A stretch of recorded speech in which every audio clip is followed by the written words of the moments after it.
ఈ పవన్ కళ్యాణ్ మన మొన్న ఇది ఇది సభ పెట్టినాడు కదా. ఈయనంత సాధు జంతువులాగా అబ్బా ఏం నటన చేస్తావురా నువ్వు పవన్ కళ్యాణ్. డిప్యూటీ సీఎం ఉండి బాధ్యత లేకోకుండా మన పుంగనూరులో 7 ఏళ్ళ అమ్మాయిని ఆ, అమ్మాయి ఆచూకు కూడా లేదురా. అవి అవి పట్టావు కానీ నువ్వు ఏందో సనాతన ధర్మం గురించి మాట్లాడతావు, రెచ్చగొడతావు.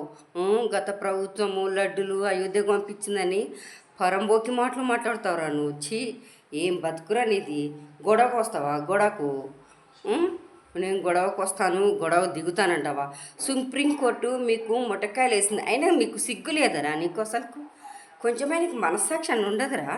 దొంగ చే నీ బతుకు పిల్లలను, మీ ఆడకూతుర్లు ఆడబిడ్డలను నువ్వు తిరుమలకు తీసుకుపోయి వాళ్ళతో డిక్లరేషన్ సైన్ పెట్టిస్తావేంటి దుర్మార్గుడా, పాపిష్టి మగమోడ.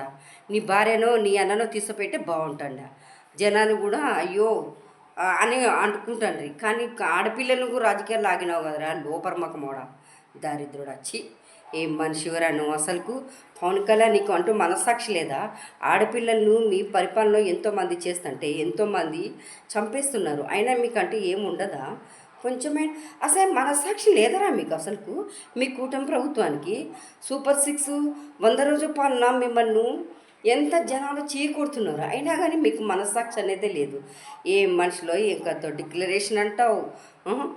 ఏంది నువ్వు సంతకం పెడితే అయిపోతుందా? సాధు జంతువులాగా అమ్మ సన్యాసి ఏ పూటక సన్యాసి వేషం వేస్తావురా నువ్వు?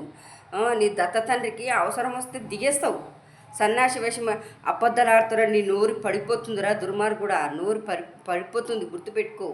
తిరుమలలో సభ పెట్టి నానా మాట్లాడుతున్నావు, నోరు పడిపోయి పక్షవాతం వస్తుంది, గుర్తుపెట్టుకో దరిద్రుడా. ఛీ.